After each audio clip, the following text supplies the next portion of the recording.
എല്ലാറ്റിലും ഉണ്ട്. ബർക്കത്തുള്ള മദ്രസ ഉണ്ട്, ബർക്കത്തില്ലാത്ത മദ്രസ ഉണ്ട്, ബർക്കത്തുള്ള സ്കൂളുണ്ട്, ബർക്കത്തില്ലാത്ത സ്കൂളുണ്ട്, ബർക്കത്തുള്ള വീടുണ്ട്, ബർക്കത്തില്ലാത്ത വീടുണ്ട്. ഒരിക്കൽ മുത്തുനബി സല്ലല്ലാഹു അലൈഹി വസല്ലമയുടെ ഹദറത്തിൽ ഒരാൾ വന്നിട്ട് പറഞ്ഞു, അല്ലാഹുവിൻ്റെ റസൂലേ, ഞങ്ങൾക്ക് ആദ്യം ഒരു പെര ഉണ്ടായിരുന്നു. ആ വീട്ടിൽ താമസിക്കുന്ന സമയത്ത് മക്കൾ പേരക്കുട്ടികളൊക്കെ പെര നിറച്ച ആളുണ്ട്. ഞങ്ങൾക്ക് അത്യാവശ്യം നല്ല സമ്പത്തുണ്ടായിരുന്നു, റാഹത്തായുള്ള ജീവിതമായിരുന്നു. പിന്നെ ഞങ്ങൾ ആ വീട് വിറ്റ് മറ്റൊരു വീട്ടിലേക്ക് താമസം മാറി നബിയെ. അപ്പോൾ മക്കൾ പേരക്കുട്ടികൾ ഓരോരുത്തരും മരിച്ചു പോകാൻ തുടങ്ങി. ഞങ്ങളുടെ പണവും കുറഞ്ഞു വന്നു. ഇന്ന് വലിയ വിഷമത്തിലാണ്. മുസ്തഫായ നബി സല്ലല്ലാഹു അലൈഹി വസല്ലം തങ്ങൾ പറഞ്ഞു, നിങ്ങൾ ആ വീട് വിറ്റുകൊണ്ട് മറ്റൊരിടത്തേക്ക് താമസം മാറുക. വീട്ടിൽ ബറക്കത്തില്ല എന്നതിൻ്റെ അടയാളം തുടരെയുള്ള മരണങ്ങൾ ഉണ്ടാവുക. 2, സമ്പത്ത് നഷ്ടപ്പെടുക. മരിച്ചാൻ എപ്പോഴായാലും മരിക്കും, പക്ഷേ ഇടക്കിടക്ക് ഒരു പേരയിൽ മരണം നടക്കുക എന്ന് പറഞ്ഞത് ബറക്കത്തില്ല എന്നതിൻ്റെ അടയാളമാണ്. തീരെ മരിക്കാതെ ഒന്നും ഇരിക്കൂല, പക്ഷെ മരണത്തിന് അതിൻ്റെതായ ഒരു ലിമിറ്റ് ഉണ്ടാകണം. അതേമാതിരി നമ്മൾ പറയല്ല ഓട്ടക്കയ്യെന്ന്, വരുമാനമൊക്കെ കുറേ ഉണ്ട്, കൂടിയേ പോണതെന്ന് കാണുന്നില്ല, ബറക്കത്ത് കുറവിൻ്റെ അടയാളമാണ്. ഏത് ബറക്കത്ത് കുറവ്? വീട്ടിലെ ബറക്കത്ത് കുറവിൻ്റെ അടയാളാണിത്. അപ്പോൾ എല്ലാ സ്ഥാനത്തിലും ആയുസ്സിൽ ബറക്കത്ത് വളരെ പ്രധാനപ്പെട്ടതാണ്. ആയുസ്സിലെ ബറക്കത്ത്. കുറച്ച് കാലേ മൂപ്പര് ജീവിച്ചിട്ടുള്ളൂ, എന്നിട്ട് എന്തൊക്കെ ചെയ്ത് നോക്കിയാൽ അള്ളാ ഇനി എന്താ ചെയ്യാൻ ബാക്കിയുള്ളത് നീക്കാൻ അങ്ങനെ ഉണ്ടാവും. ചില ആൾക്കാരുണ്ടാവും അങ്ങനെ 110 കൊല്ലം ജീവിച്ചിട്ടുണ്ട്, എന്നിട്ട് പിന്നെ മൂപ്പര് ഇങ്ങനെയാണ് മരിച്ചു. അതന്നെ എന്നിട്ട് പിന്നെ ഒന്നുമില്ല, അങ്ങനെ ഉണ്ടാവും.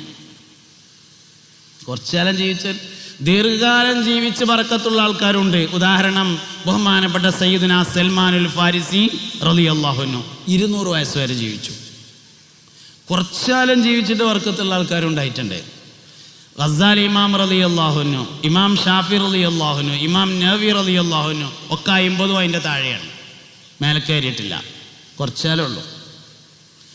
അൽ ഖാനൂൻ ഫി തിബ് എന്ന് പറയുന്ന ലോകത്തെ ആദ്യത്തെ എൻസൈക്ലോപീഡിയ ഓഫ് മെഡിസിൻ എന്ന് പറയുന്ന മെഡിസിൻ്റെ ആദ്യ ഗ്രന്ഥം എഴുതിയ ഇബ്നു സീന 35-ാമത്തെ വയസ്സിൽ മരണപ്പെട്ടിട്ടുണ്ട്. തോനക്കാലൊന്നും വേണ്ട. ആയുസ്സിലെ ബറക്കത്ത് എന്ന് പറയുന്നത് വളരെ പ്രധാനപ്പെട്ടതാണ്. ഇങ്ങനെ ഓരോ ഇൽമിലെ ബറക്കത്ത് കണ്ടിട്ടുണ്ട്, സംഗതിയുണ്ട്. ഇൽമിലെ ബറക്കത്ത് എന്താ? എന്ത് വിഷയം ചോദിച്ചാലും അതിനെപ്പറ്റി മൂപ്പർക്ക് ഒരു നല്ല അറിവുണ്ടാവും. ഇൽമിൽ ബറക്കത്തില്ലെങ്കിൽ ഒക്കെ കഴിഞ്ഞിട്ട് പിന്നെ അതിങ്ങനെയായിരുന്നു എന്ന് പറയും. കോടതി പിരിഞ്ഞിട്ട് പിന്നെ ബുദ്ധി തോന്നുന്ന അറിയില്ലേ, ഒരു കാര്യമില്ലാത്തതുകൊണ്ട്. അങ്ങനെ കാര്യം ബറക്കത്തില്ലെങ്കിൽ അങ്ങനെ എല്ലാത്തിലും. കുടുംബത്തിലെ ബറക്കത്ത്, ആയുസ്സിലെ ചില നാടുകൾക്ക് വലിയൊരു ബറക്കത്തുണ്ടാവും. ചില നാട്, ഭൂമിയിൽ ഏറ്റവും ബറക്കത്തുള്ള നാട് മദീനയാണ്. അഫ്ളലു തുർബത്തുൽ അർളി തുർബത്തുൽ മദീന. ഭൂമിയിലെ മണ്ണുകളിൽ ഏറ്റവും അഫ്ളലായ മണ്ണ് മദീനയുടെ മണ്ണാകുന്നു എന്നാണ്. ഇങ്ങനെ ചില നാടുകൾക്ക് വലിയ ബറക്കത്തുണ്ടാവും, ചില വീടുകൾക്കുണ്ടാവും, ചില പ്രദേശങ്ങൾക്ക് വലിയ ബറക്കത്തുണ്ടാവും. ഇങ്ങനെ ബറക്കത്തിൻ്റെ വഴി ബിസ്മിയാണ്.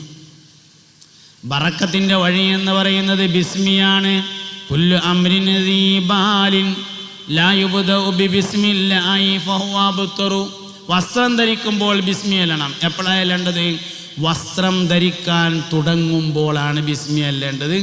നോർമലി നമ്മളെല്ലാവരും ആദ്യം ധരിക്കുന്ന വസ്ത്രം ഷെഡ്ഡിയായിരിക്കും. അതുകൊണ്ട് വലത്തെ കാലിടുക, ബിസ്മി ചൊല്ലുക. അങ്ങനെ തന്നെ. നമ്മളില്ലാത്തവരുണ്ട്, എന്താ കാര്യം? അങ്ങനെയാണ് നമ്മളൊക്കെ മിക്കവാറും അങ്ങനെ ചെയ്യൽ. ഞാനങ്ങനെയാണ്, അപ്പം നിങ്ങളും അങ്ങനെ തന്നെ കാരണം സാധ്യത അങ്ങനെയാണുള്ളത്. വസ്ത്രം ധരിക്കാൻ തുടങ്ങുമ്പോഴാണ് നമ്മൾ ആദ്യം തുടങ്ങൽ. അതാണ്. അങ്ങനെ ആകുമ്പോൾ വലത്തെ കാലിടണം, ബിസ്മി ചൊല്ലണം. അവിടെ നിന്ന് തന്നെ തുടക്കത്തിൽ തന്നെ വേണം. അതന്നെ ഏത് വിഷയം തുടങ്ങുമ്പോഴും ബിസ്മില്ല, എന്തിനും. അപ്പോൾ ഒന്നാമത്തെ കാര്യം വലത്തെ കയ്യിന് പ്രാധാന്യം നൽകുക. രണ്ടാമത്തെ കാര്യം ഏത് നല്ല കാര്യവും ബിസ്മി കൊണ്ട് തുടങ്ങുക. ഡ്രൈവ് ചെയ്യാണ്, ചാവി കൊടുത്ത് ബിസ്മില്ലാഹിർ റഹ്മാനിർ റഹീം. വണ്ടിയിൽ എണ്ണ വാരിയാണ്, ബിസ്മില്ലാഹിർ റഹ്മാനിർ റഹീം. അങ്ങനെ ബിസ്മി എപ്പോഴും കൂടെ. ബിസ്മില്ല വലിയ ബറക്കത്തുണ്ടാവും. ബിസ്മി ബറക്കത്തിൻ്റെ അടയാളാണ്. തന്നെ ചില കുട്ടികൾ കേടെന്ന് നമ്മൾ പറയും ബിസ്മി എല്ലിട്ടുണ്ടാവില്ല, അറിയും. ശരിയാ, ചിരിച്ചിട്ട് കാര്യമില്ല, ശരിയാ. ബറക്കത്ത് വേണോ, ബിസ്മി ഉണ്ടായിരിക്കണം. അതന്നെ. മൂന്നാമത്തെ കാര്യം അപ്പോൾ ഒന്നാമത്തെ കാര്യം അത് നല്ലോണം ഉറക്കണം. ഒന്നാമത്തെ കാര്യം വലത്തെ കയ്യിന് പ്രാധാന്യം നൽകുക. രണ്ടാമത്തെ കാര്യം എല്ലാ വിഷയങ്ങളുടെ കൂടെയും ബിസ്മി ഉണ്ടായിരിക്കുക.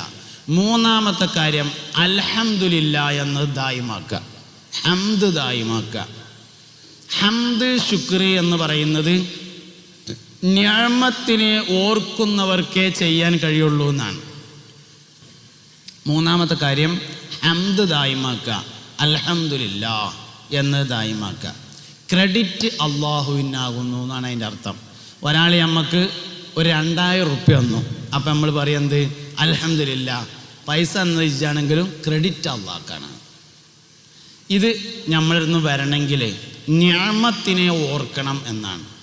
നിഅമത്തിനെ ഓർക്കുന്ന ആളിൽ നിന്നാണ് ഹംദും ശുക്റും വരുള്ളൂ.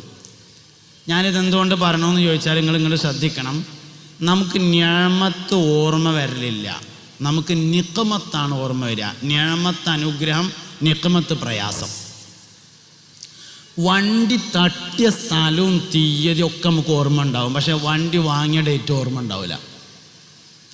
വാപ്പ മരിച്ച ഡേറ്റ് നമുക്ക് ഓർമ്മ ഉണ്ടാവും, പക്ഷെ വാപ്പാൻ്റെ ഡേറ്റ് ഓഫ് ബർത്ത് ഓർമ്മ ഉണ്ടാവില്ല. വാപ്പ മരിച്ചതെന്നാണ് ഇപ്പം ചോദിച്ചാൽ ഞങ്ങളെല്ലാവരും കാണാതാണ് പറഞ്ഞുതരും.